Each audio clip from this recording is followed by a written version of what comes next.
మన చెల్లెమ్మ అప్పుడే కాంగ్రెస్ పార్టీని వదిలేసిందా అంటే వదిలేస్తుందనే చెప్పుకోవాల్సి వస్తుంది మనకు తెలిసిన విశ్వసనీయ సమాచారం ప్రకారం. అయితే ఇక్కడ ఎందుకు వదిలేస్తుందానికి చాలా కారణాలు ఉన్నాయి.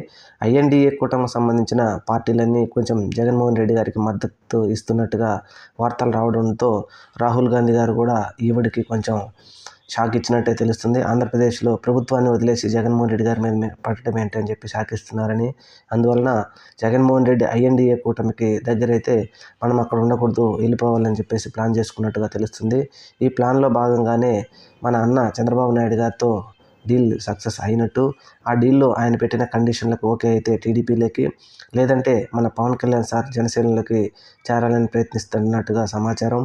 అవి రెండూ కాకపోతే బీజేపీలోకైనా, రాయలసీమలో బీజేపీ ఇప్పుడు ఉంది కాబట్టి అక్కడికైనా జంప్ చేయాలని మన చెల్లెమ్మ పెద్ద చెల్లెమ్మ ప్లాన్ చేస్తున్నట్టుగా విశ్వసనీయ సమాచారం.